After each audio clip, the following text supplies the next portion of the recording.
प्रार्थना सुरू. सुरू कर. गुरुर्ब्रह्मा गुरुर्विष्णू गुरुर्देवो महेश्वरः गुरुः साक्षात् परब्रह्म तस्मै श्री गुरवे नमः. कृष्णाय वासुदेवाय हरये परमात्मने प्रणतः क्लेशनाशाय गोविन्दाय नमो नमः. नमामि सद्गुरुं शान्तं सच्चिदानन्दविग्रहं पूर्णब्रह्म परानन्दम् ईशमाळन्दिवल्लभम् रत्नाकराधौतपदां हिमालयकिरीटिनीं ब्रह्मराजर्षिरत्नाढ्यां वन्दे भारतमातरम्. ॐ पार्थाय प्रतिबोधितां भगवता नारायणेन स्वयं व्यासेन ग्रथितां पुराणमुनिना मध्ये महाभारतम् अद्वैतामृतवर्षिणीं भगवतीम् अष्टादशाध्यायिनीम् अम्ब त्वाम् अनुसन्दधामि भगवत् गीते भवद्वेषिणीम्.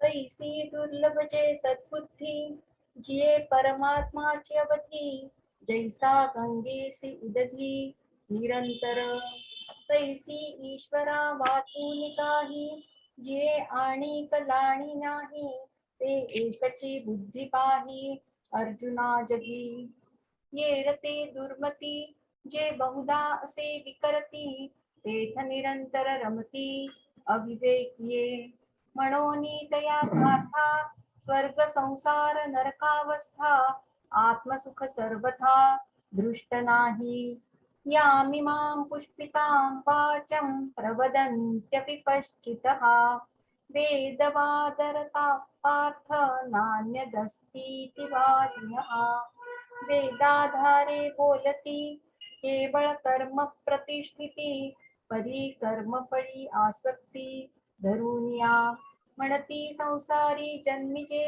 यज्ञादी कर्म कीजे मग स्वर्ग सुख भोगीचे मनोहर येथ हे वाचून काही आणिक सर्वथा सुखची नाही ऐसे अर्जुना बोलती पाही दुर्बुद्धी ते कामात्मान स्वर्गपरा जन्म कर्म फलप्रदां क्रिया विशेष बहुलां भोगैश्वर्य गतिं प्रति देखे कामना अभिभूत होऊनी कर्मे आचरत ते केवळ भोगी चित्त देऊनिया क्रिया विशेषे बहुते न लोपिती विधीते निपुण होऊनी धर्माते अनुष्ठिती भोगैश्वर्य प्रसक्तानां तया परितचेतसां व्यवसायात्मिका बुद्धिः समाधौ न विधीयते परी एकची पुढे करीती जे स्वर्ग पाहून मुनी धरिती यज्ञ पुरुषा चुकती भोगता जो जैसा कर्पुराचा राशी कीजे मग अग्नी लावणी दिजे कामिष्टांनी संचर विजे काळकूट दैवे अमृत कुंभ जोडला तो माये हाणोनी उलंडिला तैसा नासिती धर्मु निपजला हेतुकपणे सायासे पुण्य अर्जिजे मग संसारू का अपेक्षिजे परिनेणती ते काय कीजे अप्राप्य देखे जैसी राधवणी रससोयनिकी करुनिया मोले विकी तैसा भोगासाठी अविवेकी धाडिती धर्मू म्हणून हे पार्था दुर्बुद्धी देख सर्वथा तयाम वेदवादरता मनीवसे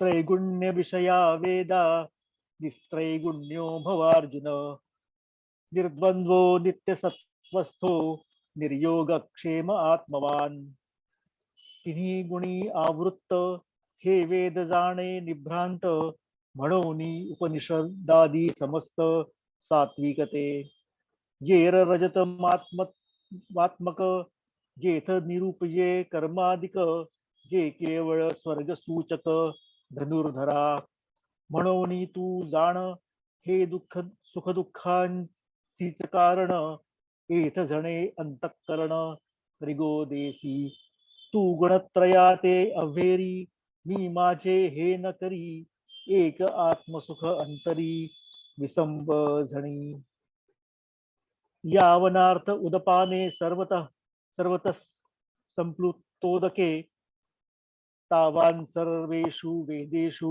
ब्राह्मणस्य विजानतः जरी वेदे बहुत बोलिले विविध भेद सूचिले तरी आपण हित आपुले तेची घेपे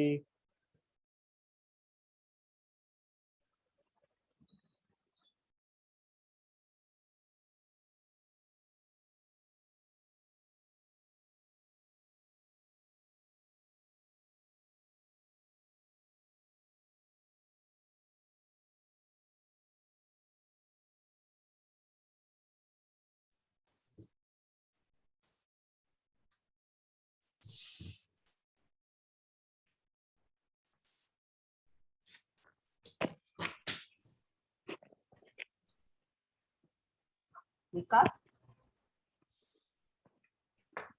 ऐकू येत आहे? हो येते बोल. ओके.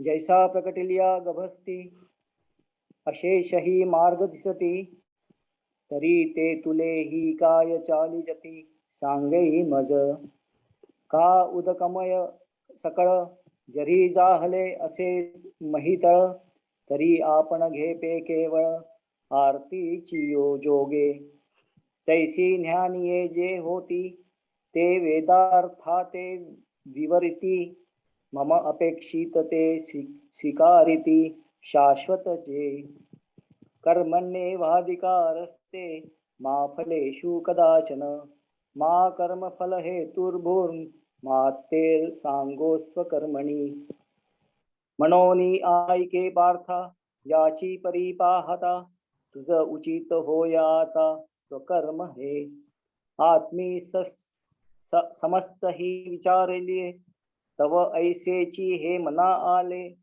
जे न सांडी जे तुवा आपुले विहित कर्म परी कर्म फळी आसन करावी आणि कुकर्मी संगती न व्हावी हे सत्क्रियाची आचरावी हे तू वीण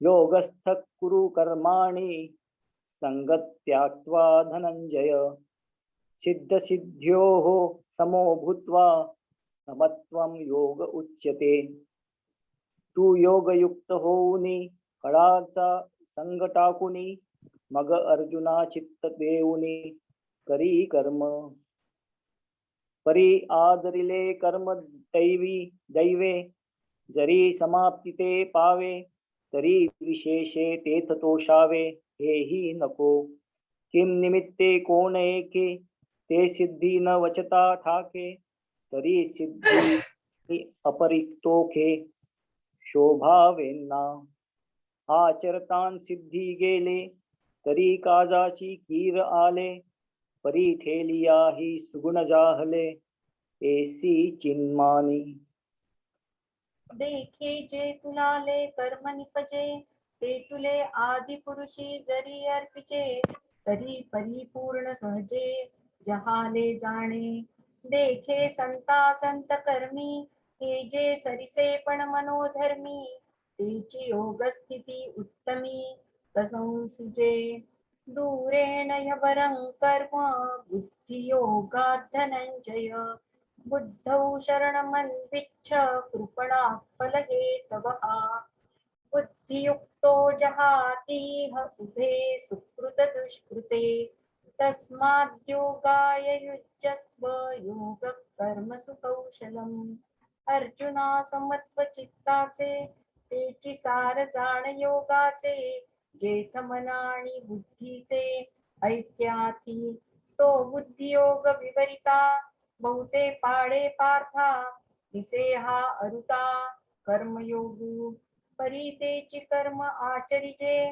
तरीच हा योगू पाविजे जे कर्मशेष सहजे योग स्थिती म्हणून बुद्धियोगू सधरू तेथ अर्जुना होई स्थिरू मने करी अव्हेरू फळ हेतूचा जे बुद्धियोगा योजिले तेची पारंगत जाहले ही उभय संबंधी सांडिले पाप पुण्य कर्मजं बुद्धियुक्ता हि फलं त्यक्त्वा मनीषिणः जन्मबंध विनिर्मुक्ता पदं गच्छन्त्यनामयम् ते कर्मी तरी वर्तती परी कर्मफळा नातळती आणि यातायाती लोपती अर्जुनातया मग निरामय भरित पावती पद अच्युत ते बुद्धियोग युक्त धनुर्धरा यदा ते मोह कलिलं बुद्धिर्व्यतितरिष्यति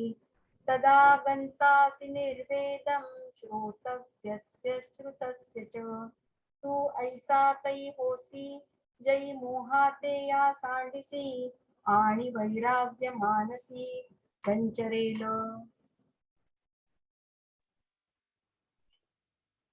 मग निष्कळंक गहन उपजेल आत्मज्ञान तेणे निचाडे होईल मन अपैसे तुझे तेथ आणिक काही जाणावे का मागिला ती स्मरावे हे अर्जुना आघवे पारुशेल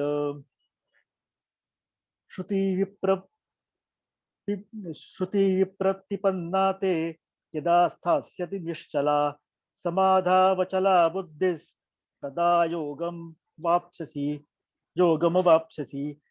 इंद्रियांची या संगती जिये पसरू होतसे मती ते स्थिर होईल मागुती आत्मस्वरूपी समाधी सुखी केवळ जय बुद्धी होईल निश्चळ तै पावसी तू सकळ योगस्थिती. अर्जुन उवाच स्थितप्रज्ञसका भाषा समाधिस्तस्य केशव स्थितधिक किं प्रभाषेत किमासीत व्रजेत किम.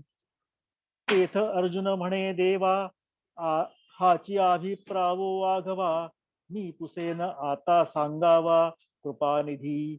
मग अच्युत म्हणे सुखे जे किरीटी तुझनिके तू पूसपा उन्मेखे मनाचेनी.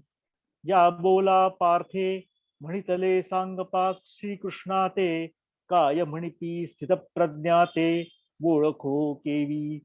आणि स्थिर बुद्धी जो म्हणिजे तो कैसिया चिन्ही जाणिजे जो समाधी सुख भुंजे अखंडित. तो कवणे स्थिती असे कैसे निरूपी विलसे देवा सांगावे हे ऐसे लक्ष्मीपती. तव परब्रह्म अवतरणू जो षड्गुणाधिकरणू जो काय तेथ नारायणू बोल तू असे.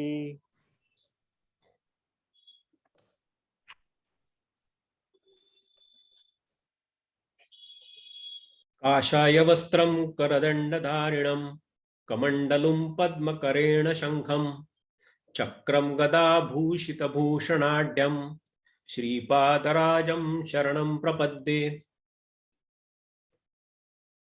दत्त जयंतीच्या पूर्वसंध्येला आज या ज्ञानेश्वरी मधल्या काही ओव्यांवर बोलायचा प्रसंग माझ्यावर आलेला आहे. या ग्रुपमध्ये जे हडसचे सोडून त्यांचे नातेवाईक मित्रमंडळी सामील झाली आहेत त्यांची मी सगळ्यात पहिले माफी मागू इच्छितो.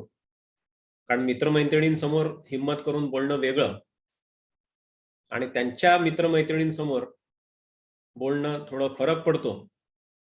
मागच्या वेळी मी म्हटलं होतं की याच्यात जर काही असेल तर तो माझ्या अभ्यासाचा दोष आहे आणि वंदना इतकी किंवा तिच्या शतांशांनी सुद्धा माझ्यात याची फ्लुएन्सी नाही. पण तरी त्यानिमित्ताने अभ्यास करून मी आपल्या समोर काही विषय मांडायचा प्रयत्न करतोय. ज्या ओव्या आपण वाचल्या त्याचा अर्थ आणि त्याच्यातनं आणखीन काही जर बोलता आलं तर तो बोलण्याचा माझा प्रयत्न राहील. म्हणून सर्वात पहिले मी इतर सगळ्यांची माफी मागतो आहे. मागच्या वेळच्या विवेचनात असं आलं होतं की कर्ममार्ग सांगणारी हे ज्ञान आहे. एका गृहस्थानी दुसऱ्या गृहस्थाला सांगितलेला मार्ग, दाखवलेला मार्ग, जीवन जगायचा मार्ग म्हणजे ही भगवद्गीता आहे. मागच्या वेळी असं आपण ऐकलंय की ही कुठेतरी एक चुकीचं कन्सेप्शन आहे की भगवद्गीता ही कोणी वाचायची, तर आता काहीच करण्यासारखं उरलेलं नाही, फक्त काहीतरी वाचायचं, अशा वेळी भगवद्गीता वाचायची असं नाही. म्हणून वंदनाने ज्यावेळी सांगितलं की बा हे एका गृहस्थाने दुसऱ्या गृहस्थाला सांगितलेलं ज्ञान, पण ते आपण सगळे गृहस्थ जरी त्याच्यावर वाचत असलो, अभ्यास करत असलो, ऐकत असलो, तर इथे पुढचा प्रश्न माझ्यासाठी असा आहे की आपण ज्या ज्ञानेश्वरीचा अभ्यास करायला इथे बसलो आहोत, त्या ज्ञानेश्वर माऊलींनी कधी गृहस्थाश्रम स्वीकारलेला नाही आहे. ते संन्यासाश्रमात सुद्धा गेले होते असं म्हणत नाही, पण त्यांनी कधी संसार केला नाही आहे.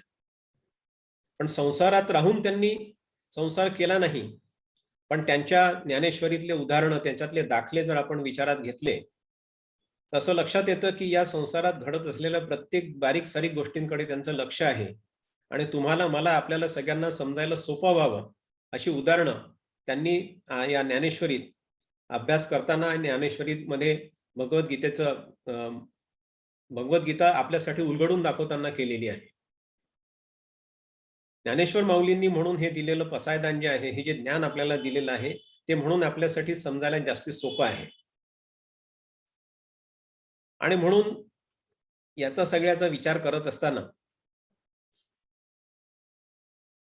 एक असं लक्षात येतं की आपण कसं जगायचं. कारण आपण ज्यावेळी जगत असतो त्यावेळी रोज कुठल्या ना कुठल्या प्रकारचं कॉन्फ्लिक्ट आहे. पुढच्या ओव्यांमध्ये ते आलंय, द्वंद्व शब्द वापरलेला आहे.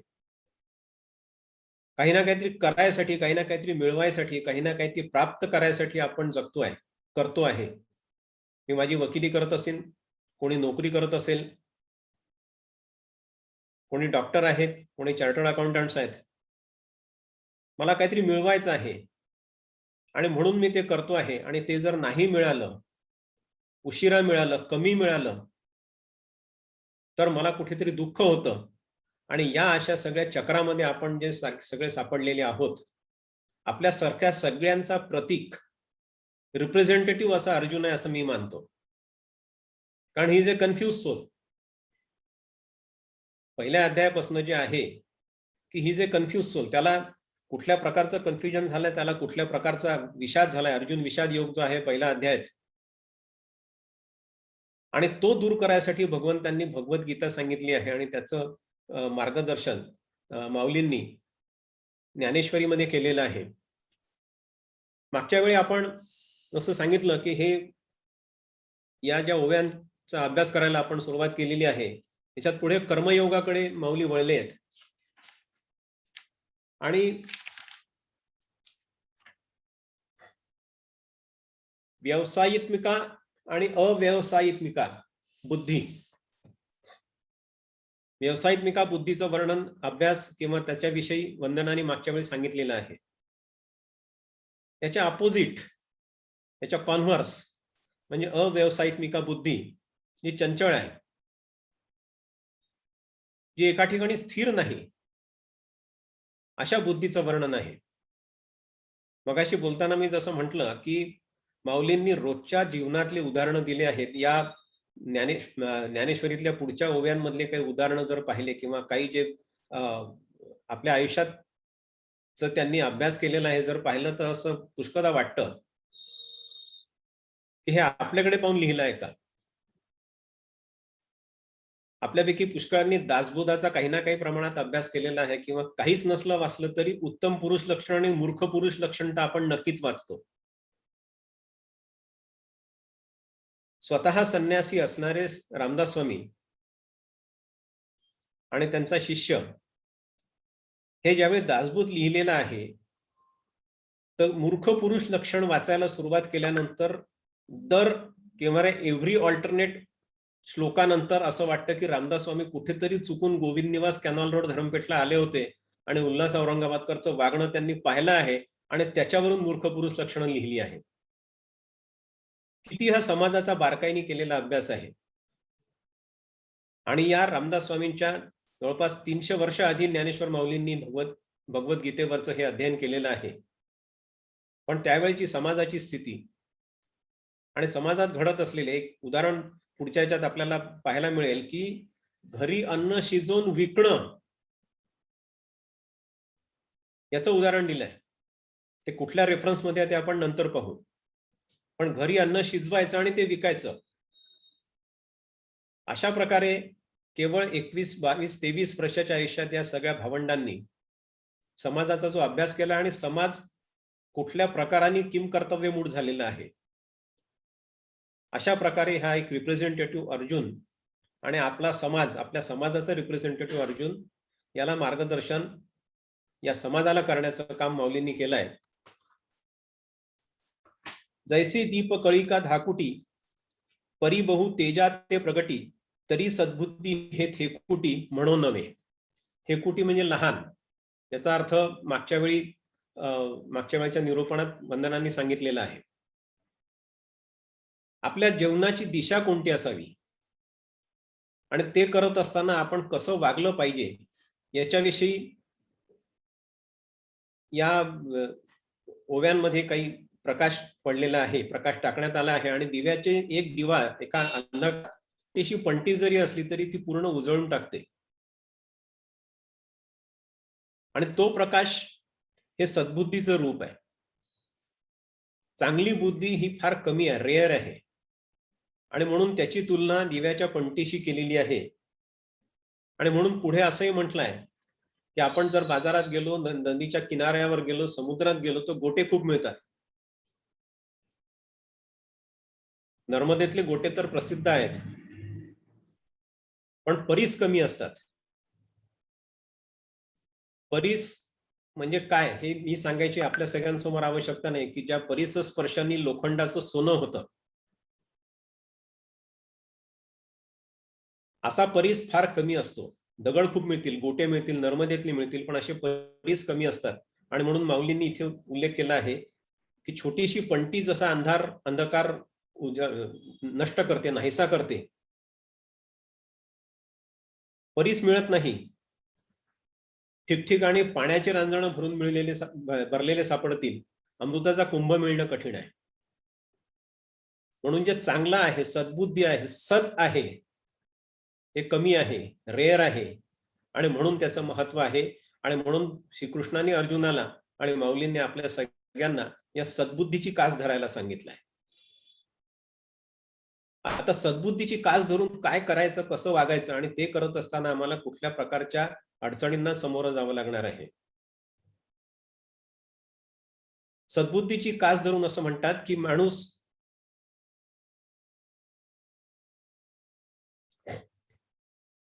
विकास, मागच्या वेळी वंदनाने शब्द वापरलेला आहे उन्नयन, आत्मिक विकास, स्वतःचा विकास या सद्बुद्धीची कास धरून माणूस करू शकतो. आणि तो प्रकृतीकडून संस्कृतीकडे जाऊ शकतो. एक सोपं उदाहरण आहे की 3 प्रकारच्या या कृती आहेत. आपण साधारणतः ज्या स्थितीत असतो त्याला प्रकृती आहे, एक विकृती आहे, आणि तिसरी संस्कृती आहे. उदाहरण द्यायचं झालं,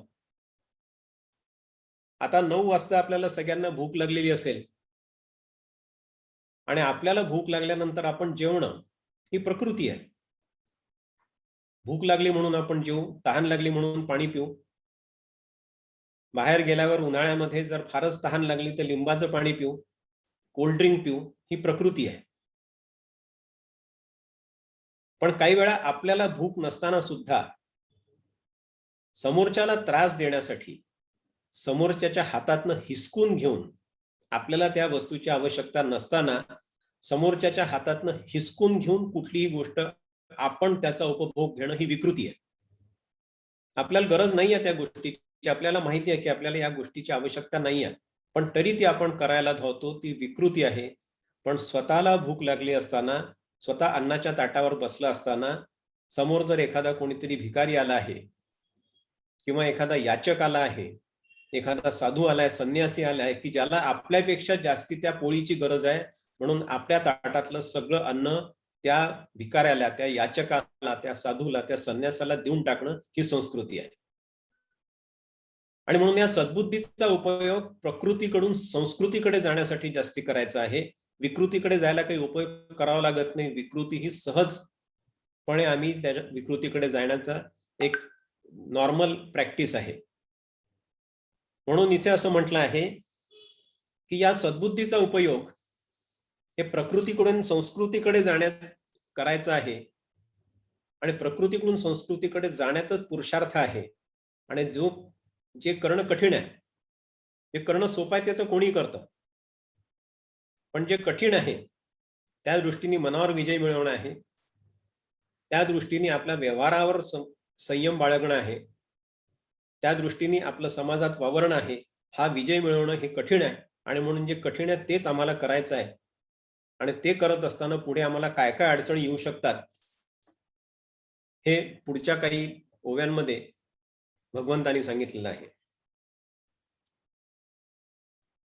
दैवे अमृत कंभ जोडला, तो पाये हाणुनी ओलंडिला, तैसा नासिती धर्मू निपजला हेतुकपणे.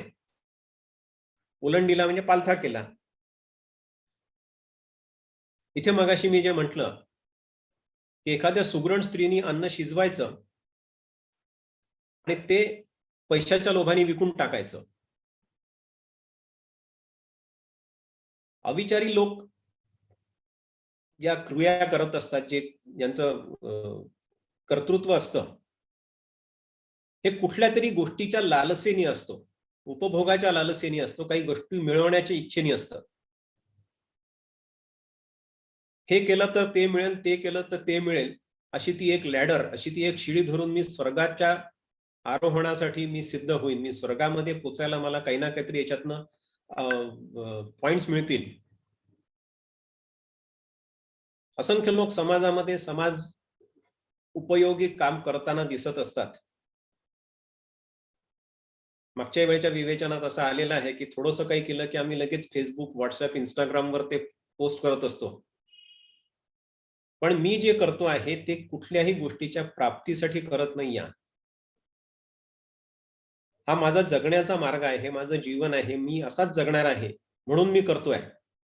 यांनी कोणाचं जर चांगलं होत असेल तर मला आनंद आहे, पण चांगलं केल्यामुळे माझं चांगलं व्हावं या दोन गोष्टीत फरक आहे. साधं 101 रुपयाची देणगी दिल्यानंतर पावती घेऊन पेपरामध्ये स्वतःचं नाव यावं अशी अपेक्षा ठेवणारे लोक कमी नाही आहेत.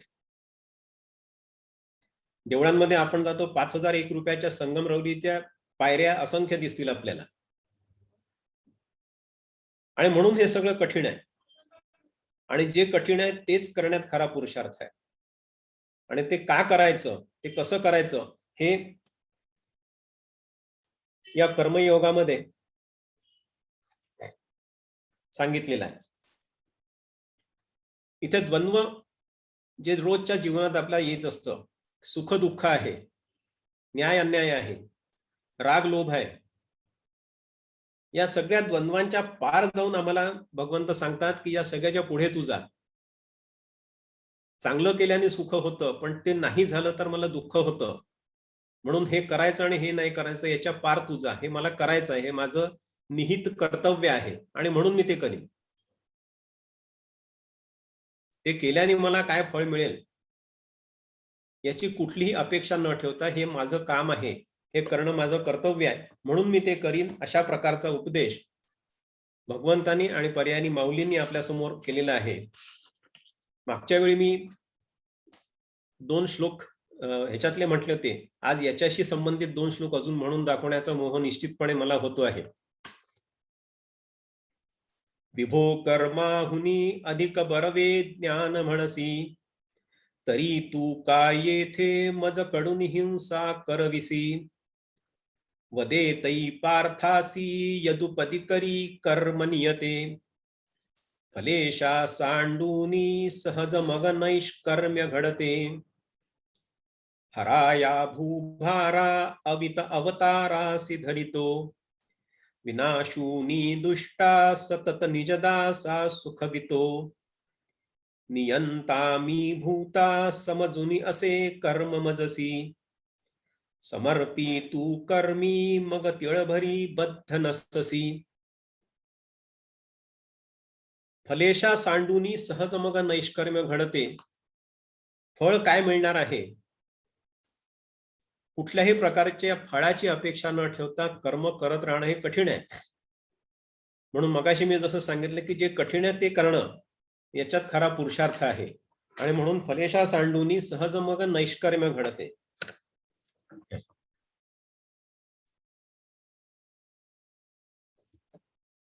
इथे 3 गुणांचा पण पुढे विचार आलेला आहे.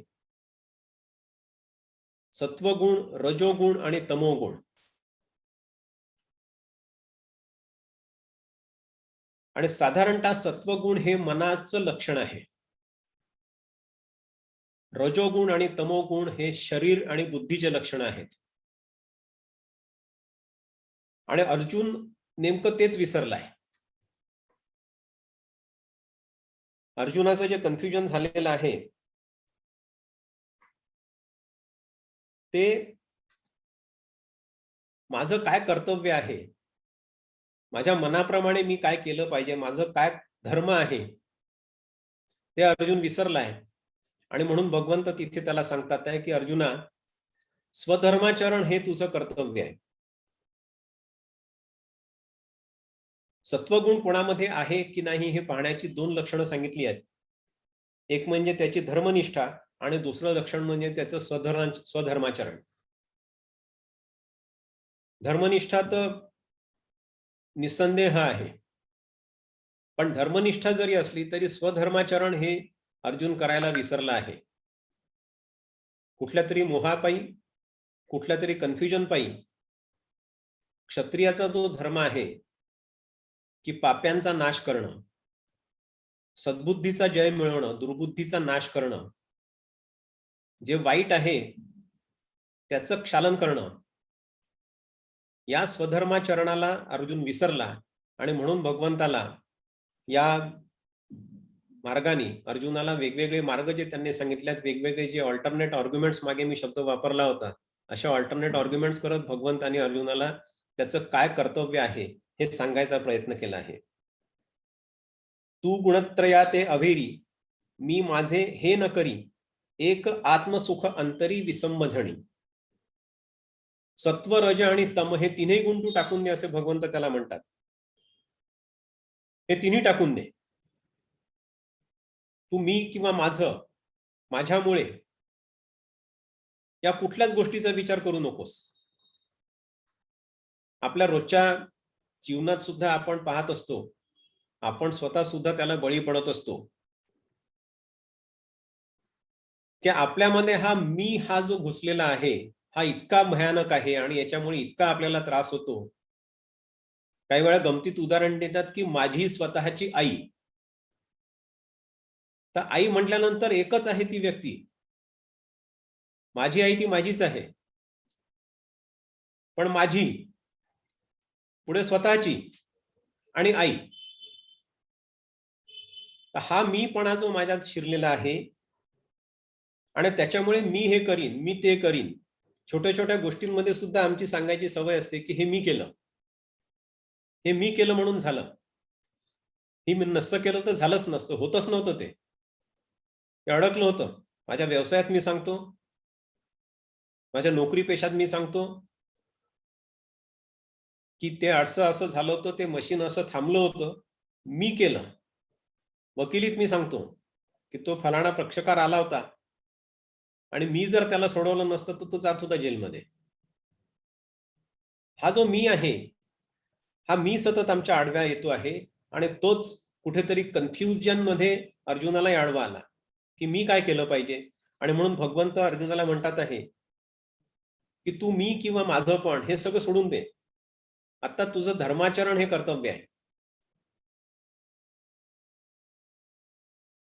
आणि त्या दृष्टीने तू स्वतःकडे करते पण नको घेऊ. हा आणखीन एक पुढची पायरी आहे. मगाशी मी जो श्लोक वाचला त्याच्यात ही पुढची पायरी आहे, जी कदाचित पुढच्या विवेचनात येईल की हे जे काही मी करतोय, जे करणार आहे, जे मी करणार आहे, त्याचं करते पण तू भगवंताकडे दे. भगवंत तिथे प्रत्यक्ष अर्जुनाच्या समोर उभे आहेत आणि ते म्हणतात की त्याचं सगळं करते पण तू माझ्यावर सोपव. तू आपलं कर्म करत राहा. आता याला खूप गंभीरपणे जर विचार करायला गेलं तर हे थोडं कठीण वाटतं. कारण हा जो निष्काम कर्म योग आहे हा सांगायला सोपा पण आचरायला कठीण आहे. की मी हे करीन, पण हे केल्यानंतर चांगलं झालं तर मला आनंद मनवण्याचं काही कारण नाही आणि वाईट झालं तर दुःख करण्याचं काही कारण नाही. एक साधारण मनुष्य स्वभाव असतो की चांगलं झालं तर आम्ही लगेच टाळ्या वाजवतो, पेपरमध्ये छापतो, सत्कार करून घेतो स्वतःचे, आणि वाईट झालं तर तितकंच आम्ही दुःख करतो, चेहरा पाडून बसतो, शोक करतो. भगवंत या दोन्ही गोष्टींच्या विरुद्ध आहेत. भगवंत असे म्हणतात की चांगलं झालं तर तू आनंद करू नकोस, पण वाईट झालं तर दुःखही करू नकोस. तुला काय करायचं हे तू करत राहा, फळ तुला मिळणार आहे. भगवंत असं नाही म्हणत की तुला फळ मिळणार नाही किंवा फळासाठी तू करू नको, म्हणजे तुला फळ मिळणार नाही, पण ते म्हणतात आहे की फळासाठी कुठली गोष्ट तू करू नको, तुझं काय कर्तव्य आहे ते तू पार पाड, फळ तुला मिळेल. परी कर्मफळी आस न करावी आणि कुकर्मी संगती न व्हावी, हे सत्क्रियाची आचरावी हेतुविण. हेतुविण म्हणजे निष्काम भावनेने. कर्मफळाची आशा कधी करू नकोस. सदाचाराची कास धर, कुकर्माची संगत धरू नकोस. कुकर्मी संगती न व्हावी. आता वाईट कर्म काय, वाईट कृत्य काय, याची काही डेफिनेशन करायची आवश्यकता नाहीये. जे समाजासाठी वाईट, जे कुटुंबासाठी वाईट, जे व्यक्तीसाठी वाईट, अशा कुकर्माची डेफिनेशन अशी काही असू शकत नाही. वाईट ते वाईटच.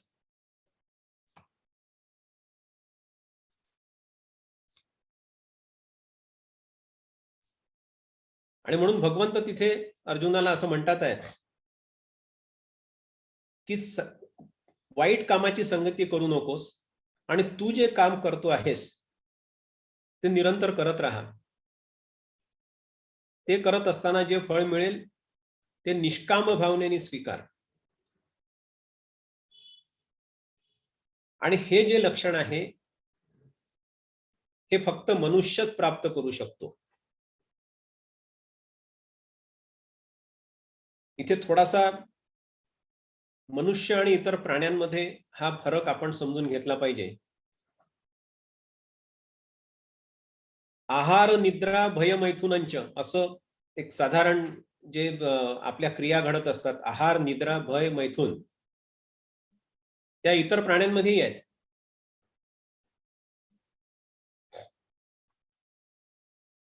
मग इतर प्राणी आणि आपण याच्यात फरक काय, मनुष्य प्राणी, कारण मनुष्याला शेवटी प्राणीच म्हटलेलं आहे. पण हे मनुष्य प्राणी हा प्राणी शब्द टाकून मनुष्यत्वाकडे जाण्याचा जो मार्ग आहे तिथे हे कुठेतरी मन आपलं कामात येत आहे. बाकीचे प्राणी असतील ते जेवतात, ते झोपतात, त्यांना भीती वाटते, आपण चुटकी वाजवली की पोळी खायला आलेली खार पळून जाते. पक्षी चिवचिव करत असतात, किलबिलाट करत असतात, पण आपल्यासारखा माणूस जवळ आला की उडून जातात, त्यांनाही भीती वाटते. आणि त्यांची जी संतती वाढते ती क्रिया ते करतात आहेत. आहार निद्रा भय मैथुनंच. मग याच्यातनं माणसाच्या मध्ये वेगळेपणा काय आहे, तर हे धर्मानी, हे मनानी दिलेलं ज्ञान जे आहे, धर्मानी मनाला दिलेलं ज्ञान जे आहे, हे उन्नयन आपल्या मनाचं करून, आपल्या बुद्धीचं उन्नयन करून आपण जे करतो हे this is something apart from the other animals. आणि म्हणून इथे जो फरक आहे ही मनाची स्थिती आहे. आपल्या मनाचा कंट्रोल, मनावर कंट्रोल, आणि मनावर कंट्रोल करून आपण एखादी क्रिया करणं हे अत्यंत महत्वाचं आहे. त्याच्यासाठी इथे सांगितलेलं आहे की हे सत्क्रियाची आचरावी हेतुविण. कारण आम्ही जे करतो हे मनाने ज्यावेळी करतो त्यावेळी ह्या सगळ्या गोष्टी आडव्या येतात, की हे केलं तर मला हे मिळेल, हे नाही केलं तर मला हा त्रास होईल. म्हणून इथे भगवंत असं म्हणतात की हे अर्जुना, तुझी जी संपदा आहे, संपदा म्हणजे प्रॉपर्टी, आजकाल ज्याला आपण इंटेलेक्च्युअल प्रॉपर्टी म्हणतो, तशी इंटेलेक्च्युअल प्रॉपर्टी आणि बाकीची प्रॉपर्टी, अर्जुनामध्ये अत्यंत उत्कृष्ट असा धनुर्धर अर्जुन आहे, अजानुबाहू आहे. तर ही जी संपदा अर्जुनाची जी आहे ती दैवी आहे, देवाने दिलेली आहे, पण ती मुक्तिदायक आहे. म्हणजे या संपदेतनं तू जर मनाचा योग्य वापर करून तू त्या संपदेचा जर उपयोग केला तर तुला मुक्ती मिळणार आहे. आणि म्हणून जे काही घडेल, कदाचित कौरवांचा नाश होईल, कदाचित तुला संपूर्ण राज्य मिळेल, पण नॉट.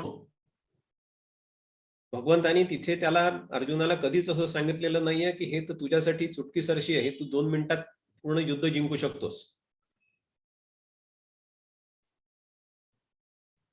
कुठल्याही प्रकारच्या वल्गना भगवंतानी केल्या नाहीयेत किंवा कुठल्याही प्रकारचे खोटे आश्वासनं भगवंतानी अर्जुनाला दिलेली नाहीयेत.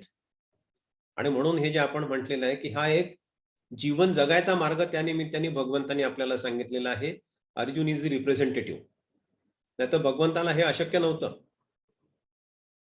की कसे डावपेच आखायचे आणि काय करायचं हे अर्जुनाला तिथल्या तिथे सांगून, किंवा भगवंतानी अर्जुनाला हे सांगणं शक्य होतं की तू जर हे केलं तर तुला हे मिळेल, तुला राज्य मिळेल, एवढं मोठं राज्य मिळेल, तू राजा होशील, किंवा तुझा जो धर्माने चालणारा युधिष्ठिर असा मोठा भाऊ आहे ज्याच्यावर सगळे तुम्ही निस्सीम प्रेम करता, असा तुझा मोठा भाऊ राजा होईल, सगळी प्रजा सुखी होईल. पण that was not the intention of भगवंत. त्या निमित्ताने भगवंताला या पूर्ण समाजाला, या देशात राहणाऱ्या प्रत्येक अर्जुनाला हे मार्गदर्शन करायचं होतं की आम्ही जगत असताना आमच्या समोर वेळोवेळी असे युद्धाचे प्रसंग येतात. रात्रंदिन आम्हा युद्धाचा प्रसंग, असं तुकाराम महाराज म्हणतात. आता हे युद्ध म्हणजे केवळ तलवार, ढाल, बंदूक आणि AK-47 म्हणजेच युद्ध नाही. तर रोज आम्ही जगत असताना ज्या असंख्य गोष्टी आम्ही करत असतो त्या करायच्या की करायच्या नाही, केल्याने काय होईल, करत असताना अडचणी येतील, संकटांचे पहाड येतील, ते पहाड ओलांडून मला पुढे जावं लागणार आहे, यालाच युद्ध म्हटलेलं आहे. आणि म्हणून अशा सगळ्या युद्ध प्रसंगी, अशा सगळ्या लढायांमध्ये, अशा सगळ्या अडचणींच्या प्रसंगी आपल्यासारख्या कन्फ्यूज अर्जुनाला मार्गदर्शन करण्यासाठी भगवद्गीतेचा हा एवढा मोठा मार्गदर्शन भगवंतानी केलेला आहे. त्याच्यातला अतिशय छोटासा भाग आपण पाहतो आहोत. पुढे पुढे जसजशी उलगडत जाईल, कारण मी मनापासून कबूल करतो की हे कोणत्या तरी एका मोहाच्या क्षणी मी विवेचन करीन असं हो म्हटलं, पण त्या निमित्ताने मी स्वतः पूर्ण वाचायला सुरुवात केल्यावर असं लक्षात येत आहे की आपण खूप एलिमेंटरी स्टेजला आहोत. इतकं प्रगाढ ज्ञान त्याच्यात भरलेलं आहे. आणि हे तुमच्या माझ्यासारख्यांसाठी, तुमच्या माझ्यासारख्यांना डोळ्यासमोर ठेवून हे भगवंतानी ज्ञानेश्वर माऊलींच्या रूपाने आपल्यापर्यंत पोचवायचा प्रयत्न केलेला आहे.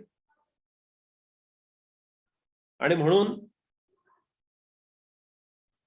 देखे जेतुलाले कर्म निपजे, तेतुली आदिपुरुषी जरी अर्पिजे, तरी परिपूर्ण सहजे जहाले जाणे.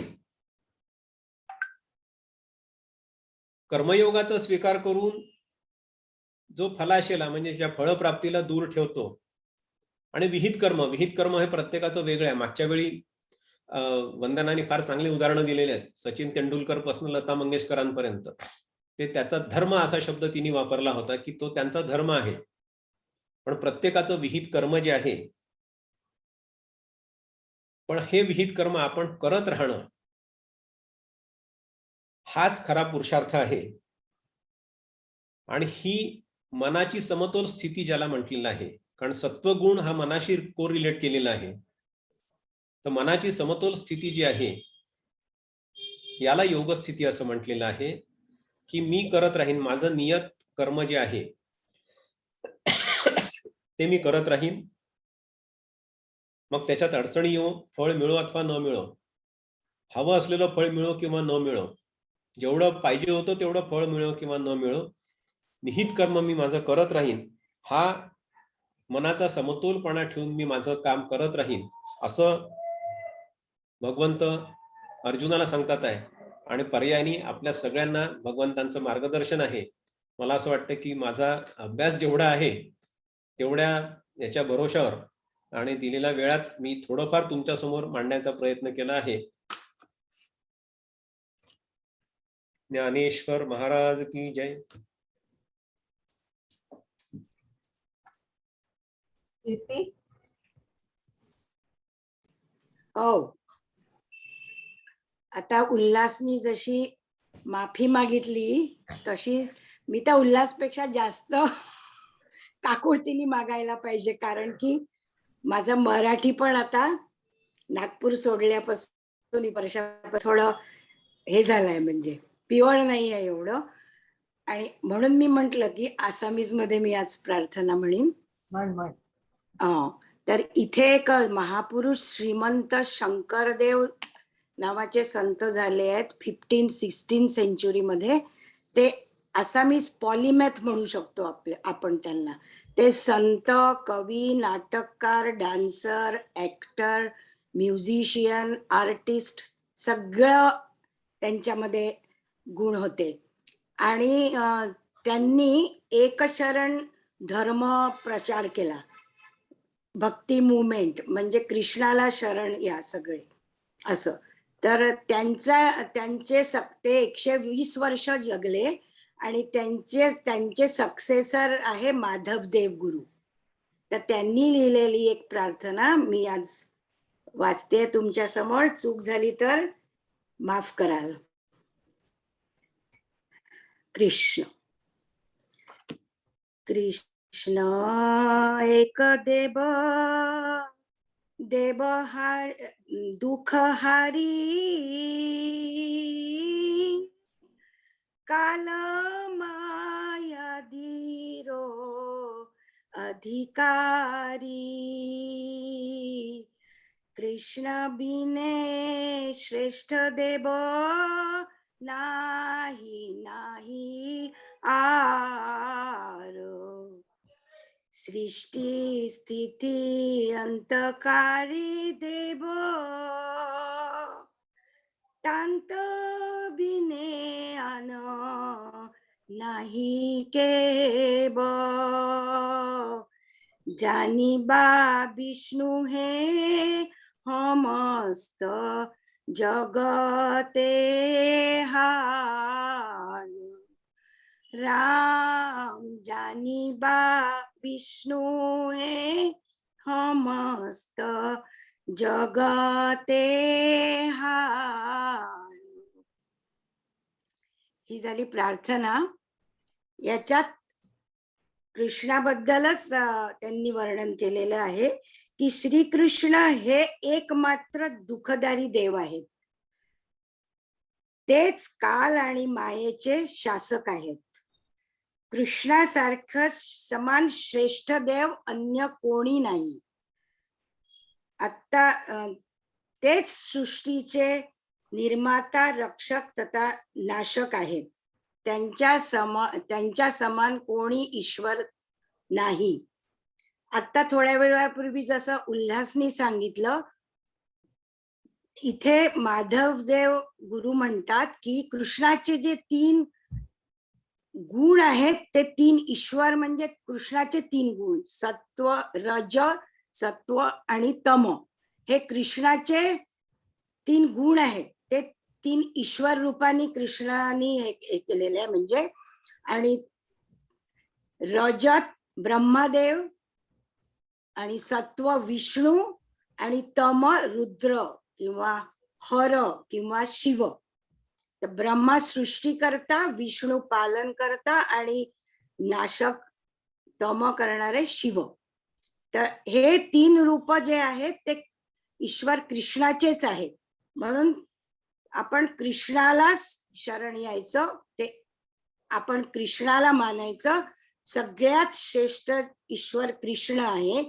त्याला शरण गेलो आपण तर आपल्याला जी माया जखडून आहे तिच्यापासून आपण मुक्त होऊ, पाप दूर होतील, आपला मीपणा जो आपल्याला आता थोड्या वेळापूर्वी सांगितलं उल्हासनी, आपला मीपणा, आपला अहंकार दूर होईल. म्हणून ते माधव पुरुष या प्रार्थनेने सगळ्यांना आवाहन करतात आहे की ईश्वरात शरण घ्या, ईश्वरात शरण घ्या. कृष्ण इथे विष्णू म्हणजे पण कृष्णच. शेवटच्या लाईनीत जे म्हटलं आहे की जानिबा विष्णू आहे समस्त जगते हार, म्हणजे विष्णू पण कृष्णच आहे, श्रीकृष्णच. बस, थँक्यू.